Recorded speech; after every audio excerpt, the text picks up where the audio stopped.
Well, hello there, my friends. Welcome back to another episode of Eat Your Greens with Dr. Black. If you're a new listener, I'm so glad you're here. I'm glad you found this. This podcast is all about plant-based nutrition for the whole family. Today, you're in for a treat. It's time for 5 Fun Facts. A 5 Fun Fact episode is an opportunity for me to have fun sharing some trivia, some facts, and maybe even a few really bad jokes about a topic of interest. So thank you so much for spending a little of your valuable time with me. Today, I'm talking about something that's uber trendy, often overpriced, but hella nutritious. That's microgreens. Why is it so trendy? I'm not sure. The health benefits of sprouts have been recognized basically for centuries, especially in Asia. But they didn't really start gaining popularity in the West until sometime in the 1970s. So we started off with some sprouts. They were showing up in some trendy San Francisco restaurants. And then sometime in, say, like the 80s, or some reports say the early 90s, we start seeing microgreens. Now they are found in almost every large grocery store chain, and a number of home growing kits are available online. Microgreens are currently a $1 billion industry, and that's expected to triple in less than 10 years. Now, you might be wondering, what's the difference between a sprout and a microgreen? About a week, give or take a few days, actually. Sprouts are the first visible stage of the plant, and they don't contain any true leaves. If you know anything about botany, there's the first little things. I think, if I'm remembering correctly, those are cotyledons, but I could be wrong about that. And then after a while, they start making actual leaves. And microgreens are the next stage after that first true set of leaves grow.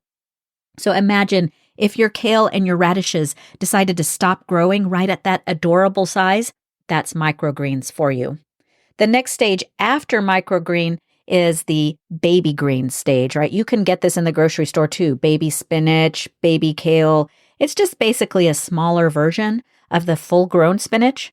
Now, why don't you ever see adolescent greens? I don't know, probably because they're all in their bedroom watching TikTok videos or something, rolling their eyes. They won't come out. Anyways, sprouts take under a week to grow, whereas microgreens can take somewhere between 7 and 21 days to grow, depending on the variety of what you're growing. What can you grow as a microgreen? Well, there are apparently over 1,500 different kinds, but the most common ones that you're going to see are broccoli, kale, radish, beets, other leafy greens like arugula, cabbage, and mustard, and then also some herbs like cilantro, fennel, or basil. In our grocery store, I think we get broccoli, greens, kale, and then they'll do some mixes with radishes and arugula, things like that are more spicy. So you can find them. And remember, I don't live in a big giant city. I'm not in Austin or Houston. I'm in a smaller Texas town. So if we can get them, probably lots of places currently have them. What about nutrition? You know, I'm always talking about the nutritional benefits of the various foods that I research and bring onto the show.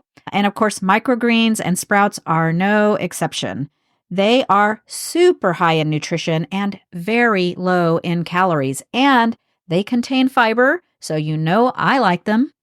Sprouts are super easy to digest, and they contain some enzymes that pre-digest starch. So this can help with gut health and even, some people claim, reduces gas. So if you're eating something with beans or broccoli, add some sprouts on top, and you might not have that bloating side effect so much. Now, while both sprouts and microgreens are healthy, the micros have more of those nutrients and they have a bolder flavor as well. In fact, widely reported across the internet, and when you look at the actual research on them, microgreens contain up to 40 times more nutrients than their fully grown counterparts. So instead of spreading those nutrients throughout the entire mature leaf, the nutrients are all there already. They're just concentrated in those small stems and little tiny leaves. Microgreens are considered a functional food. A functional food is something that provides health benefits beyond just the basic nutrition. So think about the antioxidant benefits of berries, right? That would be a functional food. Microgreens are rich in vitamins A, B, C, K. They're rich in calcium. They have iron, phosphorus, potassium, magnesium, manganese, copper, and folic acid. So that's a long list.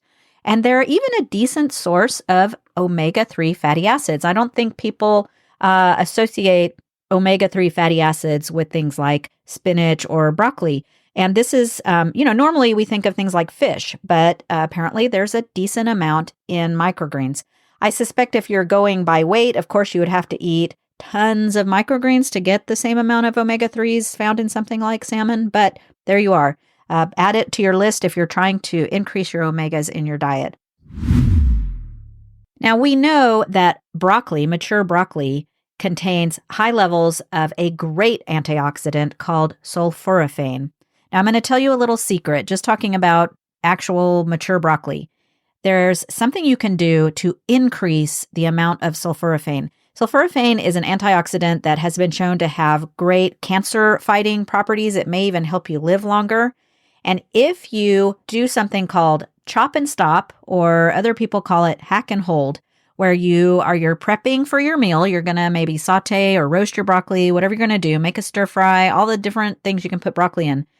Chop it up and then set it aside for somewhere between 10 and 30 minutes. And that's going to allow this chemical reaction to occur that increases the amount of sulforaphane in broccoli.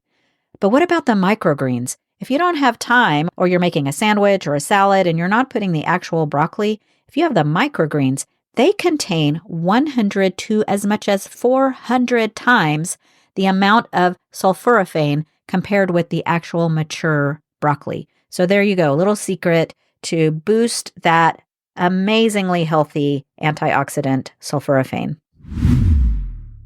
What does the science have to say? In both in vitro studies, that's when you look at things in a petri dish in the lab, say, or in vivo, that's what actually happens in your body, research has consistently validated these health claims. They have shown that microgreens are great for antioxidants. They fight cancer. They can help your immune system. They have antibacterial properties, anti-inflammatory effects. They can even help with obesity, and they can even help you prevent or manage diabetes. So it's like they're on a mission to deliver maximum nutrition in the smallest possible package. So talk about a superfood. So if I have convinced you to head to your store and buy some microgreens, make sure you're using them fresh. They lose their nutrients pretty quickly when cooked, so eat them raw, put them on a salad, a sandwich. I basically put them on top of almost everything I'm eating.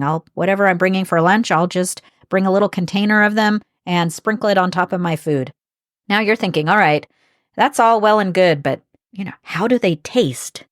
Microgreens do have an intense amount of flavor packed into their tiny little package, even more so than their full-grown vegetable counterpart. And the flavor can vary, of course, from one plant variety to another, just like with the mature vegetable. So radish micros are very kind of peppery.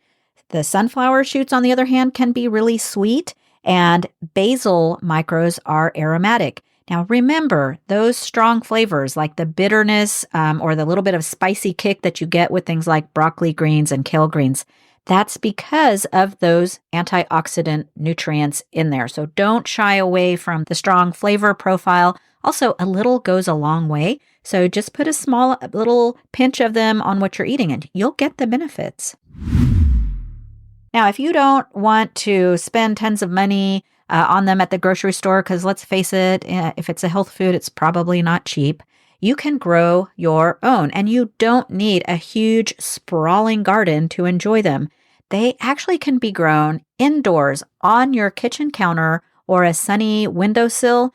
Personally, I have some grow lights that I use. I have some succulents, and my house doesn't get a lot of natural sunlight, so I have a bunch of grow lights, and I'll put my little tray of microgreen seeds on there next to my succulents. So they're super easy to grow in a small space. You can just, go to the internet and look it up. There's ways to do it with things you already own in your own kitchen.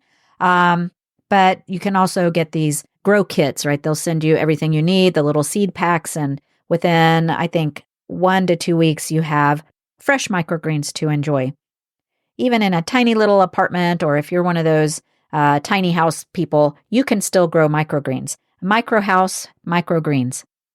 They have been termed a desert food, and this is because you can grow large amounts of them in a small space. They show promise for a sustainable food supply in climate vulnerable regions. So they can grow in soil or hydroponically. So, you don't even need soil. And the latter, that hydroponic technique, is the most frequent for indoors. So you're not planting them in a little pot with dirt, right? It's just this little seed thing, some sort of spongy or fibrous medium for them to grow in and water, and that's it. So microgreens are like the miniature superheroes of the vegetable world. They're small in stature, but mighty in flavor and nutrients. So put some of that on everything. Breakfast tacos, salads, sandwiches, garnish your main dish. But instead of like that parsley that's garnished on your main dish that nobody ever actually eats, go ahead and eat it. Your taste buds and your health will thank you. So we've come to the end of another micro episode. I hope that I have succeeded in planting the seeds of change for you and that your motivation to take control of your health will sprout and grow. If you enjoyed this episode, please take a minute to follow the Eat Your Greens podcast on whatever app you use. You can also give me a 5-star rating and leave a review if you have an extra, 30 seconds and you feel motivated to do so. It makes a big difference. And don't forget, if you haven't already done it, go to my website, eatgreenswithdrblack.com. Scroll down, find the subscribe section, and send me your email. I only send you an email when I have a new episode. I don't spam people. I don't sell anything. So it's perfectly safe and easy to do, and you will not miss another episode of the Eat Your Greens with Dr. Black podcast. So thank you for listening, and don't forget to eat your greens.